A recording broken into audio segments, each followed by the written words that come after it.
¿Qué tal? ¿Cómo estamos? La sesión de hoy es una sesión muy entretenida, diría yo, porque trata de tres conceptos o varios conceptos organizacionales que pueden sonar antiintuitivos y hasta extraños. Hablamos del concepto de la ambigüedad como una pieza sustantiva de la lógica organizacional que puede llevar incluso a pensar que las organizaciones pueden ser vistas en diferentes momentos como anarquías. Claro, contando la paradoja, ¿no? Anarquías organizadas.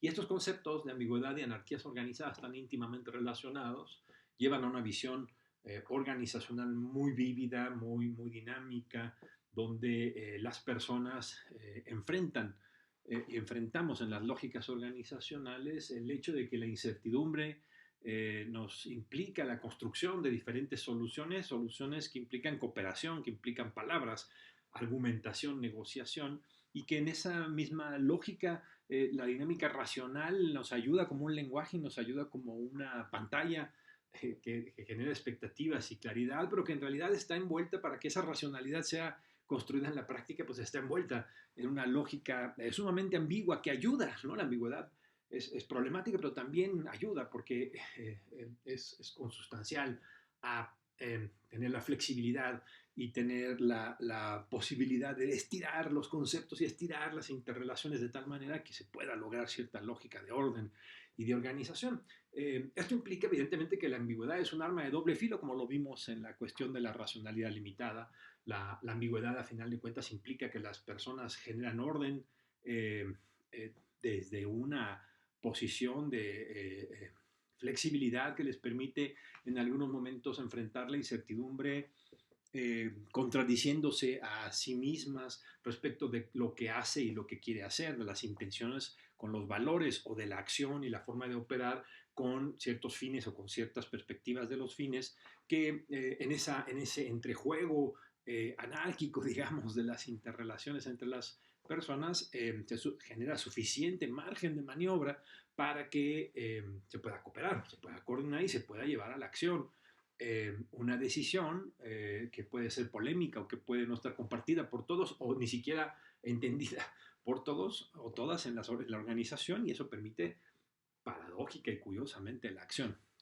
Ya en el corolario del asunto está este concepto muy famoso también del cesto de basura, donde, bueno, es una especie de ejemplo, ¿no? De ejemplo de cómo en estas lógicas de ambigüedad, las decisiones racionales, entre comillas, de las organizaciones y de las personas en las organizaciones, a veces funcionan en lógicas divertidas y extrañas, como el hecho de que las personas más que están tratando de resolver problemas, están tratando de introducir soluciones a partir de los instrumentos que quieren establecer, ¿no? Instrumentos buscando los problemas más que buscando soluciones, diría. Bueno, entonces vamos a analizar este espacio en esta sesión, un espacio de una visión muy dinámica, muy viva, digamos, la lógica simoniana de la racionalidad limitada o de, acotada, llevada al máximo por sus propios alumnos, vamos a llamarles así, March, Olsen y Cohen, entre varios. Y esta sesión además se conecta muy bien con la sesión de Brunson y de las consecuencias de la decisión. Bueno, veamos. El pensar que las personas, los seres humanos en un marco de organización, eh, comparten perfecta y exactamente las mismas ideas, expectativas e intenciones, pues es un supuesto de la teoría clásica de la administración o de la organización que pues es poco sostenible empíricamente. Lo que vemos y lo hemos comentado varias veces en este curso pues es al revés, que las personas traen a la organización su historia, sus valores, traen a la organización la falta de conocimiento o los conocimientos que tengan, traen a la organización diferentes tipos de intenciones y sin embargo ello no significa que no pueda existir cooperación y no pueda existir coordinación. Esta lógica que hemos venido viendo desde Weber de la interdependencia y de la búsqueda de reciprocidad, pues implican que estos seres humanos en estas lógicas cooperativas logran muchas veces esas lógicas cooperativas justamente porque tienen que resolver el dilema de que sus valores, su conocimiento y sus intenciones pueden ser no solamente distintas en diferente sentido, digo, en el extremo pueden ser contradictorias incluso, pero sería solamente el extremo. No solamente que pueden ser distintas, sino que pueden ser comprendidas y pueden ser explicadas de diferentes maneras e interpretadas en esta interrelación. Es decir, hay un entrejuego donde esta reciprocidad no requiere de una precisión, no requiere de una exactitud, donde ambos actores tienen que ser totalmente transparentes para encontrar lógicas coordinativas o para cooperar o para negociar. La pura transparencia, ya la vimos con Goffman, también suena a algo imposible o ilusorio de alcanzar. Curiosamente, entonces, digamos, en vez de que los diferentes valores, conocimientos e intenciones se conviertan en un problema solamente, sí lo son, pues, pero no solamente son un problema, sino que esta lógica distinta y contradictoria también genera, vamos a llamarle así, margen de maniobra. De tal manera que no es indispensable que en esta lógica de reciprocidad ambos o todos los actores se pongan perfectamente de acuerdo. Puede haber una serie de ambigüedades que les ayudan. Por ejemplo, ambigüedades de intención, ¿no? Eh, la ambigüedad de intención es algo que, si nos regresamos con Goffman, implica pues justamente el juego relacional de pensar qué es lo que tú estás diciendo, a diferencia de lo que es lo que tú quieres que yo observe, y la diferencia de qué es lo que realmente tú quieres realizar u obtener. Eso mismo te preguntas tú de mí. Y entonces la ambigüedad de la intención puede ser estratégica, como acabo de plantear en este juego, pero es en el fondo interrelacional, intersubjetiva. Y ello implica entonces esta capacidad de jugar y de que esta ambigüedad de intención permita la comprensión ligeramente diferente o hasta grandemente diferente entre ambas o diferentes partes de la interrelación y que ello no implique que no se pueda actuar. En otras palabras, no es que la ambigüedad de intención sea un accidente, en realidad la ambigüedad de intención es permanente, es perenne, y nosotros seres humanos en marcos organizacionales hemos aprendido a vivir y a jugar en esa ambigüedad, donde yo no necesariamente necesito exigirte a ti perfecta transparencia para poder interactuar. Y yo sé que muchas veces tú tampoco lo necesitas, solamente que haya casos ya de conflicto muy fuerte. La ambigüedad de la historia, ¿no? ¿Cómo se construyeron estos valores? ¿Quién los tiene? ¿Cómo se fueron desarrollando en el tiempo? Nuevamente, ¿no? Entonces, bueno, ese no es un valor de la cultura organizacional. ¿Y quién dice eso? ¿Dónde está escrita la cultura organizacional? ¿Y por qué yo no puedo en algún punto innovar y decir está dentro de la cultura organizacional de la excelencia ser más humanos, ¿no? O está más... está perfectamente vinculada un valor de innovación también con un valor conservador de saber aprovechar muy bien lo que ya tenemos. Esa ambigüedad de historia nuevamente permite interactuar, comprender mutuamente sin tener que jalar la liga de tal manera que se rompa. La ambigüedad de comprensión está muy relacionada. La gente puede en diferentes momentos, en diferentes grupos, comprender una misma instrucción de una forma distinta. Eso en los clásicos de la administración y de la organización dirían que eso es un problema per se. Bueno, es que la ambigüedad de la comprensión también permite entonces que yo tengo capacidad digamos, de doblar el concepto, de tratar de encontrar esos espacios, esos márgenes, donde esa orden que viene de arriba, supongamos, yo tengo capacidad y posibilidad de ajustarla, interpretarla para que quepa digamos, y sea más viable en la operación. No sé, en una universidad se dice, pues es que es fundamental incrementar la matrícula a tales porcentajes. Y entonces tú eres una persona que está dentro de un departamento académico pues, que tiene pocos alumnos históricamente. Y entonces tú en esa ambigüedad de comprensión dices, bueno, es que en este espacio eh, particular, el incremento de la matrícula significa distinto que en un departamento donde hay muchos más alumnos y entonces hay una lógica de comprensión que permite un cierto margen de maniobra. En un momento vamos a ver algunos ejemplos porque de alguna manera esta lógica de las ambigüedades de intención, de historia, de comprensión, pues permiten una lógica de participación más amplia. Eh, diferentes personas con diferentes valores y con diferentes perspectivas de lo que es la organización tendrían muchos problemas si estos elementos fueran rígidos, porque entonces solamente podrían participar cuando sus intereses y su comprensión encaja perfectamente, digamos, con un transparente objetivo, con una transparente orden. Como ello casi nunca sucede, entonces esa lógica de ambigüedad permite la participación, permite el juego, permite incluso tratar de discutir, redebatir, reanalizar los valores o las intenciones, comprenderlas, aprender, digamos, ¿no? Donde la intención original que venía desde la parte alta de la jerarquía se puede modificar conforme va bajando en la organización y se permiten estos intercambios, esta participación. Entonces la organización acaba existiendo en muchos sentidos no pese a estas ambigüedades, sino gracias a estas ambigüedades, sin que, obvio, como en todo lógica de racionalidad limitada, ello no lleve a ciertos problemas, ¿no? A problemas importantes. Vamos a tratar de desglosar estos elementos con algunos ejemplos porque son algo abstractos y creo que vale la pena poner algunos ejemplos organizacionales para ir comprendiendo estas diferentes lógicas de ambigüedad.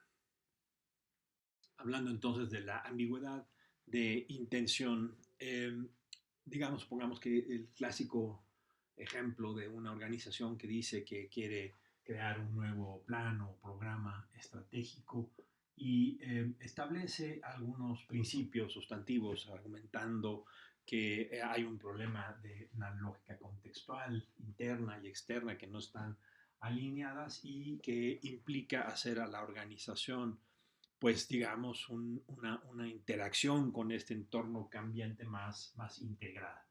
Eh, esta lógica discursiva general clásica de los planes estratégicos pues implica que se tienen que interpretar en términos de y cómo se van a manejar los recursos, qué implica ello en términos de recursos. Y entonces un ejemplo muy tradicional en las organizaciones es que, digamos, las diferentes áreas de la organización interpretan cosas diferentes. Entonces el área de ventas asume que hay que incrementar los ingresos y que para incrementar los ingresos pues hay que tener más producción y por lo tanto que va a haber una inversión en esos procesos, en esas lógicas. Y el departamento de finanzas interpreta una cosa absolutamente diferente, implica que hay que bajar los gastos y por lo tanto y los costos y por lo tanto hay que generar ciertas economías. Y entonces en este proceso de la ambigüedad de intenciones que se comienzan a establecer lógicas ya sea o de negociación o de conflicto entre diferentes áreas que llevan a una comprensión, ¿no? A una necesidad, una comprensión, una discusión, un acuerdo que probablemente en esta ambigüedad haga que estas instrucciones muy abstractas y muy genéricas adquieran sentido, ¿no? Por llamarle, por acercarlo, digamos, con la teoría del sense making que ya vimos en otro episodio, obtenga sentido y entonces esto permita que las diferentes partes de la organización lleguen a acuerdos.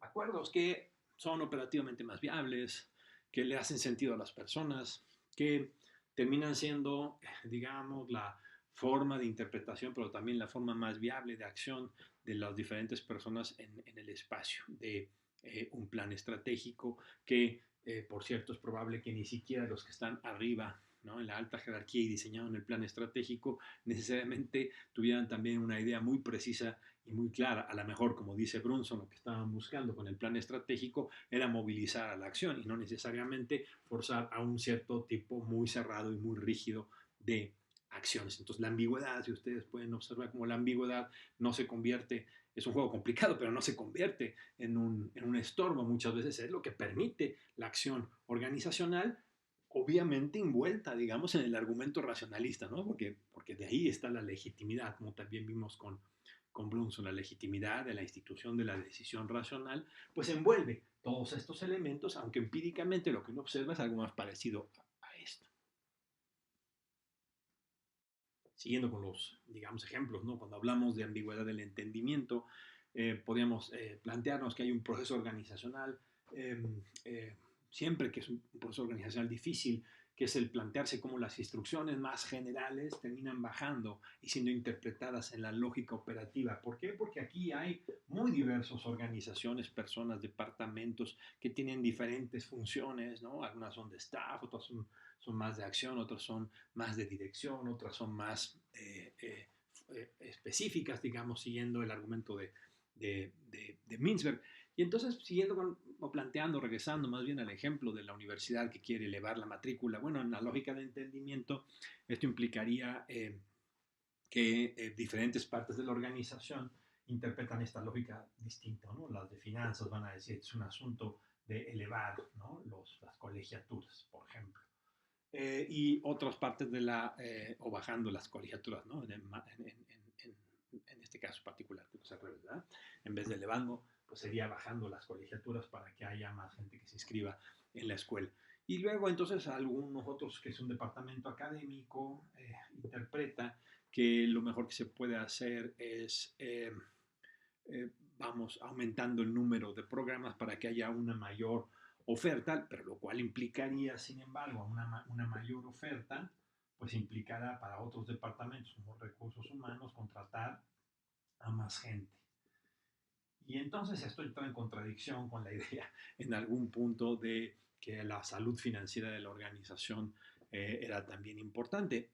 Cada uno digamos, el entendimiento se va construyendo en la organización a partir de observar, gracias a la ambigüedad del entendimiento, se va pudiendo observar cómo hay diferentes consecuencias muy distintas dependiendo de la parte de la organización la cual está siendo afectada. Y cómo cada uno de esos elementos de entendimiento que ahora se van dando cuando uno va bajando de lo general a lo operativo, permiten rehacer la comprensión o el entendimiento de la lógica general. La lógica general probablemente no tiene todos los datos ni tuvo todo el tiempo para comprender todas las consecuencias específicas que tenía una instrucción muy general que suena razonable en abstracto, ¿no? Aumentemos la matrícula. Eso desencadena una ola de procesos de diferentes espacios que van a tener consecuencias distintas y que muchas veces no se tienen integradas desde arriba y no se tienen tampoco evidentemente integradas desde abajo. Y van apareciendo en este proceso de ambigüedad gracias a que el conocimiento o en este caso el entendimiento se va construyendo poco a poco en el conflicto, en la interacción, en la compartición y por lo tanto en el aprendizaje. Ojo, ¿no? Un aprendizaje y una comprensión que no quiere decir que haya sido sistemática, ¿no?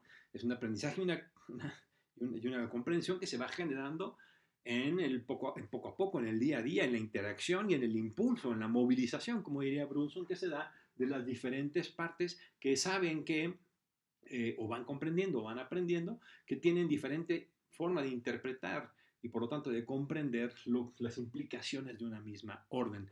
Gracias a, digamos, nuevamente, esta lógica del entendimiento general, ¿no? El plan estratégico para incrementar la matrícula, pues pudo haber sido muy racional y se vende como muy racional, pero luego requiere de un proceso bastante más irracional, diría Brunson, o de racionalidad limitada, diríamos más bien, donde la interacción, la compartición, la discusión, el debate y el conflicto en un espacio ambiguo van permitiendo la construcción de un nuevo entendimiento bastante más práctico y más viable para llevar a la operación. La ambigüedad no solamente es un estorbo, vamos, ¿no?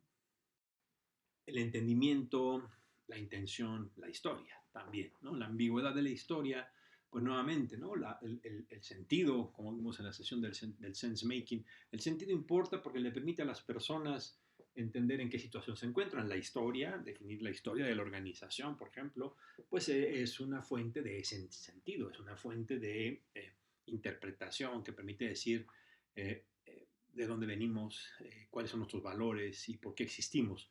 La planeación estratégica está llena de estos rollos, ¿no? Como con la misión, por ejemplo, ¿no? La misión tiene que ver y ser congruente con la historia. Acá la vemos en un sentido relacionado, pero diferente. La historia también es una fuente de incertidumbre que en ciertos momentos permite la interacción y permite la comprensión y permite la coordinación.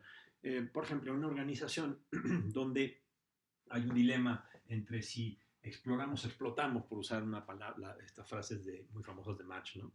En otras palabras, una organización que dice deberíamos de seguir haciendo lo mismo, perdón, debemos de hacer lo mismo, explotar, ¿no? Nuestro conocimiento, nuestra técnica, nuestra tecnología, nuestros valores, nuestra historia nos dicen que no crezcamos, como dice el ejemplo en la pantalla, ¿no? No crezcamos, somos chiquitos, somos poquitos y eso es bonito, y por ahí debemos seguir explotando en este proceso. Y otros que dicen es que si no exploramos, si no innovamos, entonces vamos a desaparecer. E innovar o explorar implica riesgos y eso a mucha gente le puede dar miedo o le puede dar temor, o, en fin, y entonces esta lógica de que la historia de una organización puede llevar a dos interpretaciones. Con este ejemplo, explotación, exploración, implica nuevamente que esa historia permite que en ciertos momentos la organización intente explotar lo que ya tiene, pero esa misma historia en su ambigüedad permite que la exploración se convierta en una prioridad.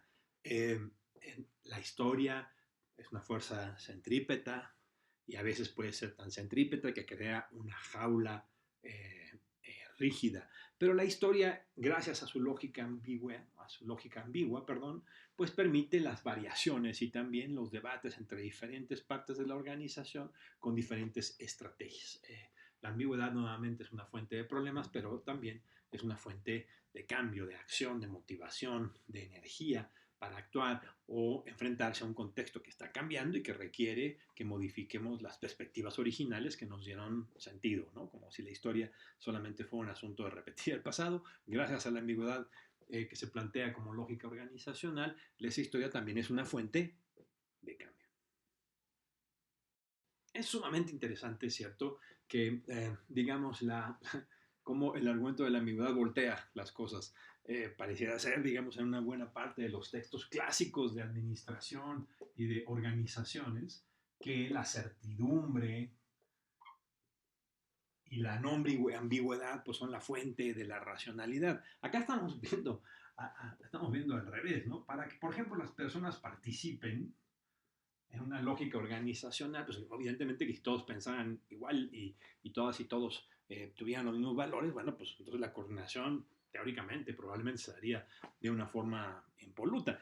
Pero ¿qué pasa cuando la realidad es de personas diferentes, de personas con valores y sentimientos, intenciones distintas? Bueno, pues entonces en esta lógica, pensar que la estrategia es la búsqueda de la certidumbre, pues puede ser una lógica equivocada para que la organización permita que las diferentes personas actúen con los límites de racionalidad que tienen de información, de tiempo, de recursos, de energía. Las organizaciones esta ambigüedad implica que la capacidad organizativa se amplía, ¿no? Entonces una organización que se plantea un objetivo eh, como por ejemplo crear una visión del futuro de la organización, pues lo que va doble contra sencillo a generar es un debate, una deliberación, va a ser distinto a la visión organizacional del futuro que tenga recursos humanos, que el que tenga las áreas operativas, que el que tenga las áreas de finanzas o de staff o de apoyo. Y entonces ello implicará un proceso organizacional vivo donde diferentes lógicas de participación se comienzan a ser viables. Es decir, eh, imaginen, digamos, en el extremo una visión organizacional que solamente le diera la razón a las partes de la organización todo el tiempo. Y entonces, claro, ¿no? Si, digamos, se la da al área de finanzas, entonces todo tiene que ser una lógica financiera, también en la parte operativa o en la parte de staff o en la parte de recursos humanos, y ello implicaría en realidad un problema, porque entonces las capacidades para administrar recursos humanos bajo solamente lógicas financieras o de operar solamente considerando lógicas financieras probablemente lleve a más problemas, a más desastres organizacionales, que el hecho de que dentro de la postura del cambio o del sentido de la lógica organizacional haya espacios de ambigüedad suficientes para que haya márgenes de maniobra amplios para que las diferentes partes de la organización cooperen, coadyuven, encuentren maneras de seguir dentro de la organización, encuentren maneras de seguir viablemente y con sentido y con intención y con ganas, digamos, dentro de la organización, construyendo una lógica del futuro organizacional más rica, que es diversa y es algo ambigua, pero que permite, digamos, una casa organizacional donde caben más posturas, más lógicas operativas, más interpretaciones. Me parece que, digamos, es clave comprender que la ambigüedad organizacional no genera caos, o no necesariamente genera caos, porque se encuentra enmarcada en un espacio de interpretación, en un espacio ideológico, vamos a llamarle así, de interpretación, que es lo que, digamos, sostiene la ilusión y la esperanza de que las organizaciones y los seres humanos somos racionales. Digamos, vamos a llamar que la ambigüedad organizacional y estas teorías parten de la idea de que las organizaciones están inmersas en un medio ambiente que le llamaremos el medio ambiente racional o racionalista. La ilusión, la esperanza, la fe de que lo que perdura, lo que permea es la dinámica racional y conforme más racionalmente actuamos, más y mejores resultados obtenemos. La paradoja, digamos, es que para que este ambiente racional exista, se da en una lógica de acción, de interacción ambigua, llena de ambigüedades, que permiten la libertad y que permiten la resolución de aquellos elementos que el medio ambiente racional impulsa, pero que en la práctica genera contradicciones. Por ejemplo, la lógica del ambiente racional nos dice que lo que sucedió, ¿no? Lo que pensamos que sucede, ya sea un éxito determinado, implica que eso fue intencional, ¿no? Que, lo que pasó, pasó por una lógica racional. Eh, y bueno, uno se da cuenta que dentro de un evento X determinado hubo elementos contextuales, hubo eventos, hubo errores, hubo un proceso de interpretación, de batalla, de conflicto, que en realidad pues fue lo que generó el efecto. El efecto no, no se planteó así desde el inicio, eh, eh, tuvo variaciones y tuvo cambios en el tiempo, pero gracias a la ambigüedad, este proceso que aparentemente es caótico puede ser reinterpretado, puede ser repensado con el fin de salvaguardar la imagen de que en efecto hubo un proceso racional, ¿no? Lo que pasó tenía que pasar porque hubo alguien que lo diseñó, es muy raro que suceda, pero puede ser interpretado, ¿no? Peor, ¿no? Lo que pasó fue intencional, ¿no? Ya sería más fuerte. Fue perfectamente intencional. Bueno, nuevamente, cuando uno hace la historia ex post, ¿no? Y va hacia atrás y dice, bueno, ex post uno puede observar que hubo varias desviaciones al proyecto original, pero que ello no significa que no se haya llegado a un cierto efecto razonable o suficiente en el tiempo o que estamos creando las condiciones para llegar a ese efecto, es decir, no hemos llegado todavía al efecto, pero estamos creando las condiciones, nuevamente, ¿no? Esta lógica de confusa, esta confusión de pensar que todo lo que pasó tiene que ver con una intención, gracias a la lógica de la ambigüedad, tiene una interpretación, un efecto, una manera de entenderse que permite nuevamente que este ambiente siga funcionando, este ambiente racionalista siga funcionando en la práctica. Lo que pasó tenía que pasar, es decir, no hay paso al azar, no hay paso a los accidentes. ¿Por qué? Porque ello fortalece la idea de que son las decisiones de los seres humanos las que logran las cosas. Aquí la relación con el episodio que vimos de este curso que vimos con Brunson, pues es muy directa, ¿no? Bueno, lo que pasó tenía que pasar, pues en realidad es que de X al efecto pasaron muchas más cosas, pero gracias a la ambigüedad es posible reinterpretar y reanalizar cada uno de estos espacios y decir que se aprendió, que se entendió cómo fue el proceso, que hubo capacidad de ajuste para que en estas variaciones uno pueda seguir con los efectos. Claro, uno sabe que de estos efectos, no sé, el 20% fueron planeados y el 80% fueron accidentales, pero aún hasta esa posibilidad existe en la lógica de ambigüedad de discutir y de generar la legitimidad de un argumento que dice que, bueno, que las decisiones a final de cuentas tuvieron algo que hacer, ¿no? Este ambiente racional es, digamos, el escudo, nuestra arma contradictoria y muy limitada para enfrentar el hecho de que el evento, el contexto, la situación acaban siendo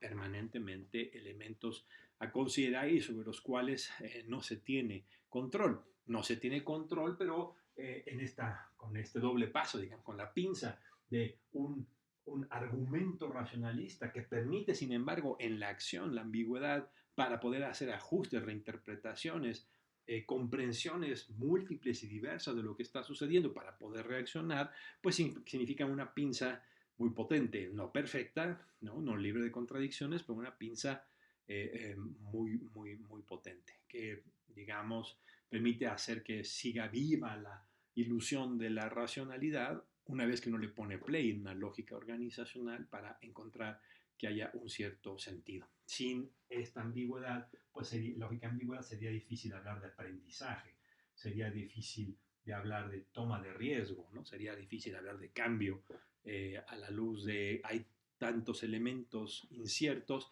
que pues mejor quedémonos quietos porque sería mucho riesgo. Bueno, las organizaciones viven en ese espacio de riesgo, en ese espacio de múltiples contextos y situaciones, y sin embargo son capaces y pueden cambiar, no por una lógica solamente racionalista, sino por una lógica muy dinámica de ambigüedad. En el extremo, la lógica de la ambigüedad, pues, eh, digamos, puede llevar a pensar que es muy válido un concepto como el de anarquías organizadas. Eh, el ejemplo clásico es el de las organizaciones académicas, aunque digamos no todas las organizaciones académicas, pero es un ejemplo clásico, pues porque ahí ustedes tienen estos elementos, ¿no? La ambigüedad se lleva a tal nivel porque, bueno, las preferencias son problemáticas, ¿no? ¿Qué es ser un docente? ¿Qué es hacer una investigación que tenga sentido? ¿Qué es que sea de vanguardia? ¿Cómo se integra organizacionalmente la investigación y la docencia? ¿Cómo se crean innovaciones? ¿Cómo se logra que las innovaciones tengan sentido de mercado? Es decir, que logren impactar en el exterior y no solamente sean invenciones. Las preferencias son problemáticas a través de seres humanos, además, eh, eh, conocedores supuestamente, que han estudiado un montón, que han leído un montón, que experimentan con la realidad, que crean soluciones en la práctica y que genera pues una gran variación de, ¿no? Es muy distinto las preferencias de los investigadores puros o investigadoras puras y respecto de las investigadoras que están en la práctica o en investigación aplicada o en ciencia básica o en historia y en humanidades, cuestiones como filosofía, etcétera, son muy distintas. Y entonces estas organizaciones que juntan a un montón de ese tipo de personas y un montón de estas dinámicas, pues implican justamente que se manejan y se desarrollan a partir de una lógica ambigua y anárquica ante esta dinámica muy amplia de las problemáticas y las preferencias diversas. Luego las tecnologías también, si se suma a eso las tecnologías, ¿no? Nuevamente, ¿no? ¿Qué, qué, qué técnicas se utilizan para el conocimiento? Bueno, va desde las ciencias naturales experimentales hasta las humanidades, va desde la filosofía hasta la física experimental, va desde la, bueno, entonces cuando tú juntas a toda esa gente dentro de una organización, las tecnologías son un montón, no es que no existan, son un montón, muy diversas y llevan a diferentes elementos. Si además lo vinculas a una participación fluida, porque digamos son por esa propia diversidad y por esa propia dinámica, se defiende la libertad de cátedra, se defiende la autonomía para pensar, se defiende las lógicas colegiadas de decisión, pues entonces se genera un mare magnum, ¿no? De una organización con muchas personas, con muchas preferencias, con muchas tecnologías que deciden en marcos de colegiados y ambiguos de decisión y sin embargo, digamos, esa propia lógica dicen se dice, ¿no? O se piensa o se legitima en su combinación, pues lleva a las mejores formas de generar conocimiento, las mejores formas de desarrollar tecnología, las mejores formas de desarrollar aprendizaje y enseñanza.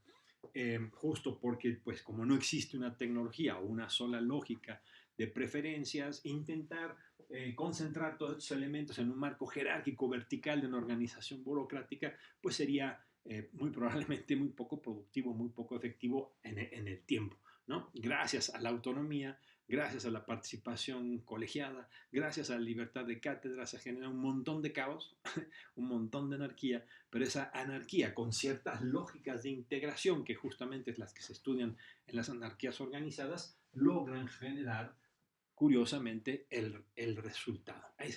De ahí, digamos, la idea de anarquías organizadas como un concepto dos conceptos contradictorios aparentemente que se vinculan y que adquieren pues un sentido y una potencia muy grande, porque a partir de la idea de que estas organizaciones pueden existir y han existido durante mucho tiempo, me refiero a las académicas, a las universidades o los centros de investigación, pues gracias a que eso existe y que uno puede saber bueno, claro que pueden fallar y pueden fracasar, pero en general siguen existiendo y llevan así ya varios siglos en esta lógica de anarquía organizada, pues se genera una posibilidad de estudio, de aprendizaje para muchos otros tipos de organización que muy probablemente estén sufriendo las mismas condiciones, ¿no? Preferencias problemáticas, tecnologías poco claras, participación fluida y que la lógica burocrática tradicional no les esté funcionando.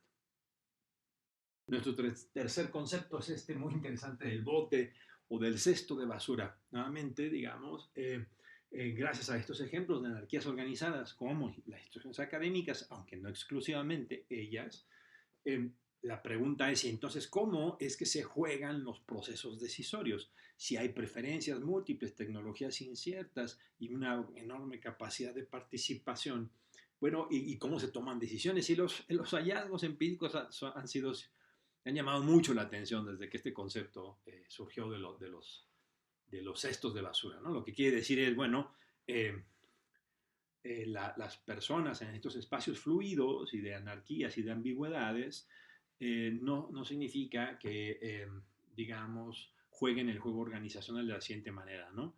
Hay un problema que hay que definir y entonces vamos a buscar las alternativas y las soluciones. No, lo más probable que suceda es que las personas ya tienen soluciones, ya tienen sus propias técnicas y sus propios preferencias respecto de qué técnicas, qué instrumentos utilizar.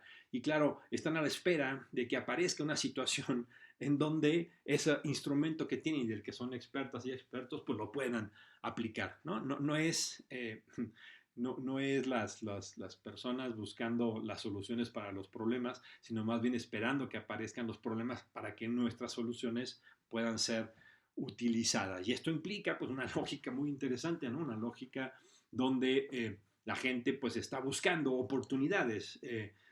Puede ser que aprenda y que aprenda otros instrumentos y genere ciertas dinámicas, pero está en la búsqueda de oportunidades. De ahí la idea del cesto de basura, ¿no? Es decir, en un cierto momento, ciertos instrumentos pues, fueron desechados y metidos al bote de la basura. Esto ahorita no lo vamos a aplicar porque o no ni lo entiende, o porque nada más ustedes lo entienden, o porque no tiene que ver con el problema que estamos analizando, pero de repente las situaciones cambian, ¿no? El contexto, la situación acaba siendo muy importante y entonces en esa nueva situación se generan nuevos problemas y nuevas incertidumbres y alguien dice, no alguien había pensado un instrumento, una solución para eso y entonces que van al cesto de basura y sacan la alternativa. O la gente dice, hey, habían tirado mi instrumento al cesto de basura y ahora, como ven, que parece ser que eso es lo que nos puede ayudar, ¿no? Las decisiones buscando ser utilizadas porque las personas en esta lógica ambigua y anárquica son capaces de jugar este juego para sacar del cesto de basura, ¿no? Y buscar cómo sus soluciones definen problemas y sus soluciones sirven para establecer que esos problemas son los más importantes y no, digamos, la visión tradicional donde el problema parecía ser que es una definición abstracta, que todo el mundo va a estar de acuerdo y que solamente es una cuestión así como de cachar en el ambiente el problema. Los problemas se construyen, ¿no? Los problemas se crean, se definen. ¿Cómo se definen? A partir de la gente en espacios de ambigüedad, tratando de saltar a las oportunidades para definir y establecer y convencer que ese es un problema que curiosamente es un problema que se puede resolver con mi instrumento, con mi experiencia, con mi expertise, con mis herramientas. Y ese juego entonces hace un juego dinámico, nuevamente es un juego altamente racional en muchos sentidos. Se trata de resolver problemas, pero lo que sucede dentro de la lógica del cesto de basura es algo de una racionalidad muy distinta, donde no es lineal, ¿no? No es definir problemas y luego encontrar soluciones, es soluciones buscando los problemas, lo cual parece ser que es como poner el carro, los caballos detrás de la carreta, pero piénselo con calma, no, es una comprensión de la dinámica de las relaciones intraorganizacionales muy profunda y muy interesante. Entonces, digamos, la dinámica del cesto de basura nos habla de un proceso bastante divertido en realidad. Es muy divertido comprender la lógica del cesto de basura y en la práctica luego observarlo, ¿no? A mí en la persona me ha tocado observar muchos de estos procesos de cesto de basura, ¿no? Es decir, las personas están vinculadas a sus soluciones, ¿no? Ese es dar la vuelta a la tortilla muy espectacularmente, incluso para lógicas de política pública. El cesto de basura es como disruptivo, ¿no? No es que estemos buscando los problemas que solucionar, no, es que las personas están amarradas o están defendiendo soluciones y las soluciones son fundamentales para luego construir y descubrir, entre comillas, los problemas. Entonces, problemas, soluciones y participantes está íntimamente desarrollado. Como decía Bildavsky, los problemas no se definen, los problemas se construyen, se crean, se establecen. Porque, ¿y cómo es eso posible? Pues es posible porque el mundo es muy dinámico, las oportunidades aparecen y desaparecen, se establecen ventanas en donde ciertas soluciones resulta que se legitiman y aparecen ventanas donde esas mismas soluciones en la siguiente ventana desaparecen porque no parecen lógicas, porque no parecen legítimas, porque no generan esos consensos y entonces hay toda una lógica proactiva de las personas por convencer siempre en el tiempo y siempre atentas a las opciones que se abren, a que sus instrumentos, su expertise y su conocimiento pues son útiles para resolver esos problemas. No sé, me imagino que todos ustedes han conocido gente que es sumamente hábil en ello, ¿no? Sumamente hábil en saber vender, entre comillas, digamos, los instrumentos que a nadie se le había ocurrido, pero que, digo, qué casualidad son los instrumentos en los que tú eres experta o experto. Y se genera entonces un juego donde nuevamente es racionalista, ¿no? La esperanza de la racionalidad, porque los problemas allí están, solamente que los problemas están siendo construidos en oportunidades dinámicas, por gente además que en espacios de esa lógica de ambigüedad es capaz de proponer, proponer soluciones en realidad y de estar, pero que lo que realmente está haciendo es buscando la oportunidad para que su solución opere o cheque con los problemas establecidos. La lógica del cesto de basura implica una dinámica pues sumamente inteligente en realidad de las personas y como un instrumento dentro de las lógicas organizacionales y de decisión para convencer a otras personas y a otros grupos de la viabilidad y de la capacidad